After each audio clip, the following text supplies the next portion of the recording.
We're here at Swipe Expo 2026 in beautiful Tucson, Arizona. The show's going on in full force right now. If you can't hear the rumble, believe me, it's there.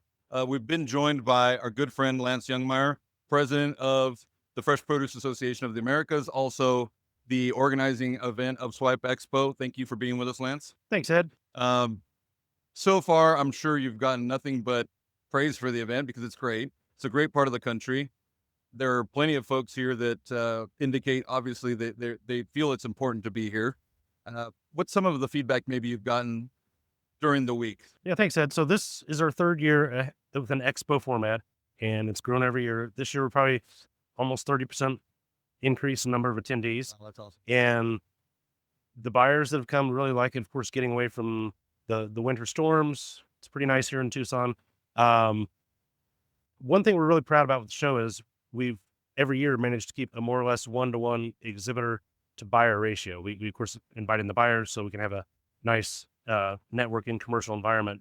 This year we had 79 buyers and 67 booths, so we even beat that. So next year we're going to shoot for the same sort of tight arrangement, and we feel it's really productive to have that kind of ratio. Really efficient for sure. We had the golf tournament yesterday. I also heard folks taking some day trips earlier in the week to Nogales, closer to some of the facilities perhaps that are importing from Mexico. There will be some trips tomorrow, I believe, as well.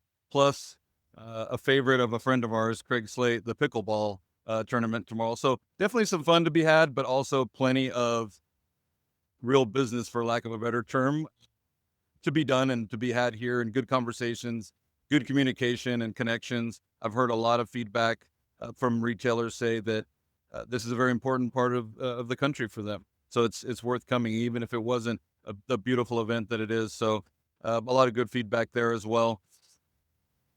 I know that I mentioned that some of our interviews earlier has covered some of the education sessions, some of the more pressing issues, I would say. Aside from, let's say, tariffs, we'll give that one a break because we've talked about it a lot.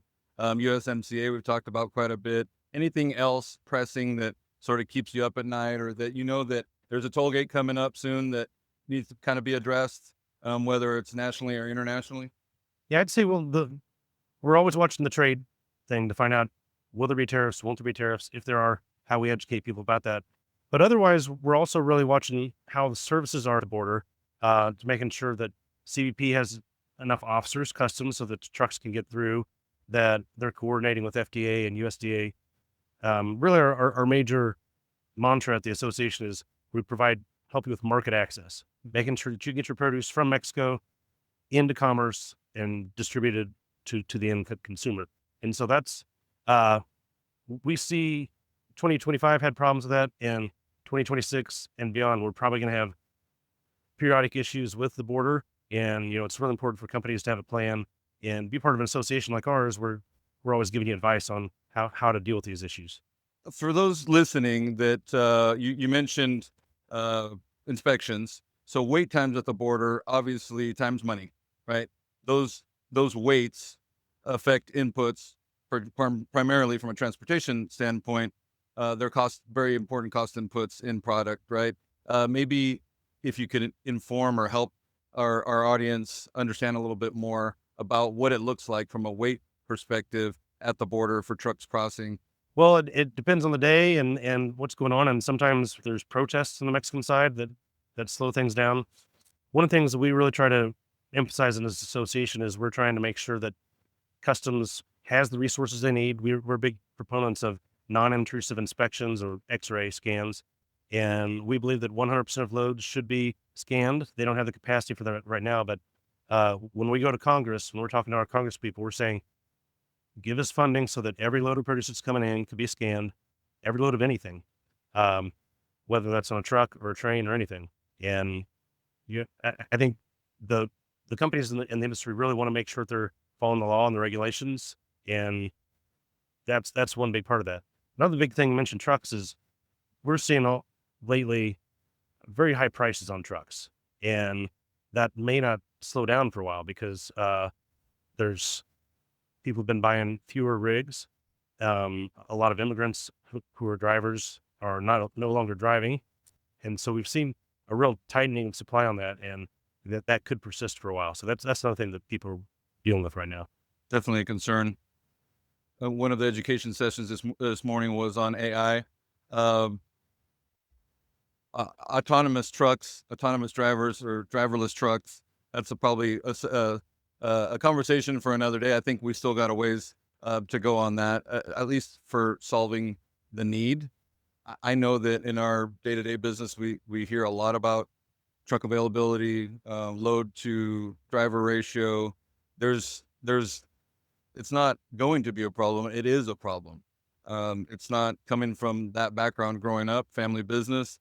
It's something that folks don't just get into anymore. They're businesses that the access to entry or has significant barriers to entry, particularly for produce, because there's a lot of owner operators moving produce versus larger fleet companies. So definitely something to be concerned about. The border region, we obviously think about crossings, inspections, everything customs related. Anything more from the interior of Mexico that y'all facilitate or work on that you might share with us? So in the past year and a half or so, we've really been trying to work with USDA, which does inspections inside of Mexico. They hire inspectors in Mexico to check for phytosanitary issues on mangoes, avocados, and some other fruits. And due to changes in Mexican labor laws about the number of hours people can work, these inspectors are not able to be working as many days as they used to. And so we've seen those packing houses, mangoes, for instance, where they would like to be packing 7 days a week, they've had to cut down to 6 or 5 days a week. So we've been working with the embassy in Mexico, U.S. Embassy in Mexico City, in Washington, D.C., trying to find ways to alleviate this. And we're working with them and the grower associations in Mexico, rather than having a USDA inspector be there to physically look and say, yes, that hot water treatment station is good to go. Well, we can use remote sensors. We can use cameras. We can use temperature things.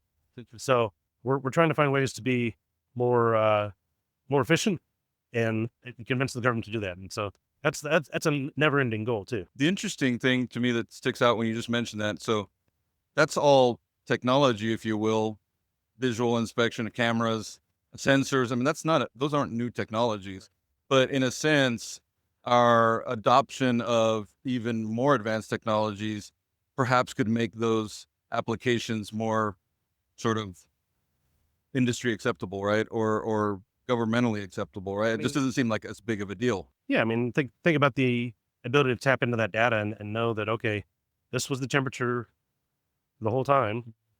And as a customer, to be even able to have that access to that data possibly. That's awesome. So, yeah. Well, that's interesting. Well, next year, Swipe is here, right? Yep. We'd have the dates. We're coming back to the JW Marriott here in Tucson, January 14 to 16, for Swipe 2027. Make sure you join us. Swipe 2027. All right, Lance, thanks for having us. Thanks for putting on such a great event. Thanks for joining us on the podcast for some great education for our listeners and watchers to encourage them to be here at Swipe Expo, definitely for 2027. Thanks again. Thanks, Ed. Appreciate all you do. Appreciate you.